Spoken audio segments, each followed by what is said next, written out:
আসসালামু আলাইকুম dear viewers, you are with Tripli campus and it's me Zahid Rahman. কয়েকদিন আগে এক পোস্টে বলেছিলাম কখন কোনো একটি ট্রান্সফরমারের সেকেন্ডারি ওয়াইন্ডিং লোডের সাথে সিরিজে সংযুক্ত করা হয় এবং সেক্ষেত্রে উক্ত ট্রান্সফরমারটিকে কী নামে অভিহিত করা হয়। তো আপনাদের কৌতূহল ও ধৈর্যের অবসান ঘটিয়ে আজ আমরা এই বিষয়টি নিয়ে জানার চেষ্টা করব ইনশাআল্লাহ। চলুন কথা না বাড়িয়ে শুরু করা যাক। Please subscribe to the channel for more videos like this.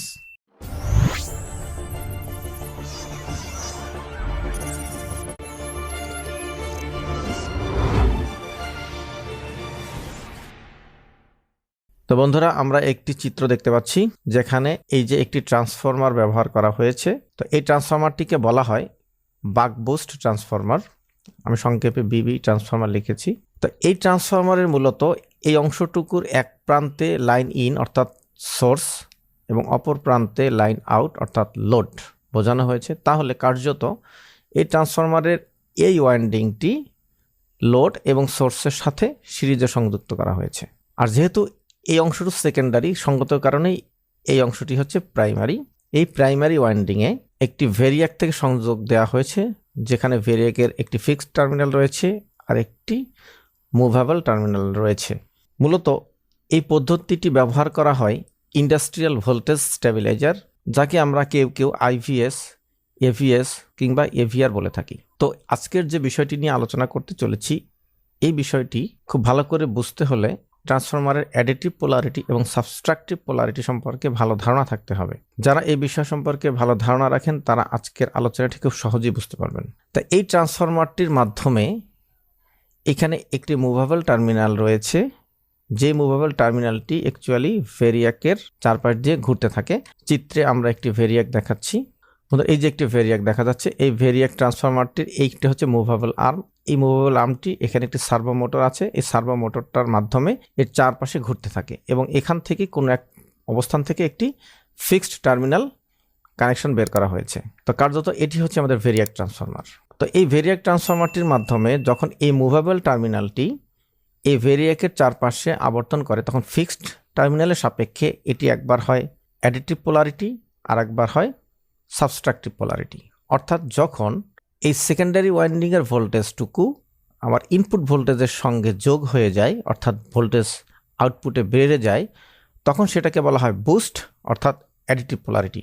অর্থাৎ এই টার্মিনালটি যখন মুভ করে এদিকে চলে আসবে, তখন এটি হবে অ্যাডিটিভ পোলারিটি এবং তখন ইনপুটের যে ভোল্টেজ আমরা পাচ্ছি সেই ভোল্টেজের সঙ্গে এই সেকেন্ডারি ভোল্টেজটুকু যোগ হয়ে আউটপুটে যে বর্ধিত ভোল্টেজটা পাবো, তার মাধ্যমে আমরা ইনপুট ভোল্টেজকে আউটপুটে বৃদ্ধি করতে পারবো। এবং এই বৃদ্ধির পরিমাণটা নির্ভর করছে ইনপুটের ভোল্টেজ কী পরিমাণে লো হচ্ছে তার উপরে। অর্থাৎ এই অংশটুকু যত উপরের দিকে যেতে থাকবে তত আউটপুট ভোল্টেজ বাড়তে থাকবে এবং যত নিচের দিকে আসতে থাকবে তত আউটপুট ভোল্টেজ কমতে থাকবে। একটা পর্যায়ে যখন সমান হয়ে যাবে তখন আউটপুট ভোল্টেজ আর ইনপুট ভোল্টেজ সমান হবে এবং যখন ইনপুট ভোল্টেজ আউটপুটের তুলনায় বৃদ্ধি পেতে থাকবে তখন এই মুভেবল টার্মিনালটি ক্রমান্বয়ে নিচের দিকে যেতে থাকবে। আর তখন আমাদের এই অংশটুকু হয়ে যাবে সাবস্ট্রাকটিভ পোলারিটি। অর্থাৎ তখন এই সেকেন্ডারি ওয়াইন্ডিংয়ে যে পরিমাণ ভোল্টেজটুকু ইনডিউসড হবে সেই ভোল্টেজটুকু ইনপুট ভোল্টেজের সঙ্গে মাইনাস হয়ে অতঃপর আউটপুটে আমরা ভোল্টেজ পাবো। তো সেই পদ্ধতিকে বলা হচ্ছে বাক পদ্ধতি বা বাকিং। তাহলে অ্যাডিটিভ পোলারিটিতে হচ্ছে বুস্টিং, অর্থাৎ ইনপুট ভোল্টেজের সঙ্গে ট্রান্সফরমারের সেকেন্ডারি ভোল্টেজ যখন যোগ হবে সেটা হবে অ্যাডিটিভ পোলারিটি, যার মাধ্যমে আমরা আউটপুটে ভোল্টেজকে বৃদ্ধি করতে পারবো, যাকে বলছি আমরা বুস্টিং। এবং যখন ইনপুট ভোল্টেজ আউটপুটের তুলনায় বৃদ্ধি পাবে তখন ট্রান্সফরমারের সেকেন্ডারিতে ইনডিউসড হওয়া ভোল্টেজটুকু ইনপুট ভোল্টেজের সঙ্গে মাইনাস হয়ে আউটপুটে আমরা একটা নির্দিষ্ট মান বা স্থির মানে একটা ভোল্টেজ পাবো, যে পদ্ধতিকে বলা হচ্ছে সাবস্ট্রাকটিভ পোলারিটি। এবং তখন যে ঘটনাটি ঘটছে তাকে বলা হচ্ছে বাকিং। তো বন্ধুরা, সহজেই আমরা তাহলে এই ট্রান্সফরমারের কানেকশন কেন সিরিজে করা হলো এবং এই ট্রান্সফরমারটির নাম কি সেই বিষয় সম্পর্কে অবগত হলাম। অর্থাৎ এই ট্রান্সফরমারটিকে আমরা ভোল্টেজ স্টেবিলাইজারে ভোল্টেজ স্টেবল করার কাজে ব্যবহার করছি এবং এই ক্ষেত্রে এই ট্রান্সফরমারটিকে বলা হচ্ছে বাক বুস্ট ট্রান্সফরমার। অর্থাৎ এই একই ট্রান্সফরমার একবার ভোল্টেজকে বুস্ট করছে আর একবার ভোল্টেজকে বাক করছে। আর সঙ্গত কারণেই এই কাজটি করার জন্য এই ট্রান্সফরমারটিকে বাক বুস্ট ট্রান্সফরমার নামেই অভিহিত করা হচ্ছে। তো আমরা ইন্ডাস্ট্রিয়াল স্টেবিলাইজারের ইন্টারনাল কনস্ট্রাকশনটুকু একটু দেখার চেষ্টা করি, তাহলে বিষয়টি আরও বেশি পরিষ্কার হয়ে যাবে ইনশাআল্লাহ। তো বন্ধুরা, এখানে আমরা দুটো ইন্ডাস্ট্রিয়াল ভোল্টেজ স্টেবিলাইজার দেখতে পাচ্ছি, যেখানে বন্ধুরা দেখতে পাচ্ছেন দুটো ভেরিয়াকের মতো দেখতে মনে হচ্ছে। এখানে মূলত এটি হচ্ছে আমাদের সেই বাক বুস্ট ট্রান্সফরমার এবং এটি হচ্ছে ভেরিয়াক। তো এখানে যে ট্রান্সফরমারটা দেখতে পাচ্ছি এটি একটি স্পাইরাল কোরের মাধ্যমে তৈরি করা হয়েছে, তাই এটাকে সাধারণত আমরা স্পাইরাল কোর ট্রান্সফরমার বলে থাকি। আর এটি হচ্ছে আমাদের সেই ভেরিয়াক। ঠিক একইভাবে 3 ফেজের জন্য এই একটি ফেজ, এই আরেকটি ফেজ, অপর ফেজটি এই নিচে দেখা যাচ্ছে না, যদি এক পাশে শুধু ভেরিয়াক দেখা যাচ্ছে। এবং এটি আরেকটি পদ্ধতিতে করা হয়েছে, এখানেও এই 3টি ভেরিয়াক ব্যবহার করা হয়েছে এবং তার সঙ্গে এখানে 3 ফেজের জন্য এই 3টি বাক বুস্ট ট্রান্সফরমার ব্যবহার করা হয়েছে। তো এখানে ব্যবহার করা হয়েছিল স্পাইরাল কোর টাইপ, এখানে ব্যবহার করা হয়েছে কোর টাইপ। এটা শেল টাইপও হতে পারে। তো যে ধরনেরই হোক না কেন ট্রান্সফরমার আমরা জানি কোরের ভিত্তিতে 3 প্রকার, core type, spiral core type এবং শেল টাইপ। তো পদ্ধতি যাই হোক না কেন মূলত এখানে এই ট্রান্সফরমারটি বাক বুস্ট ট্রান্সফরমার হিসেবেই কাজ করছে।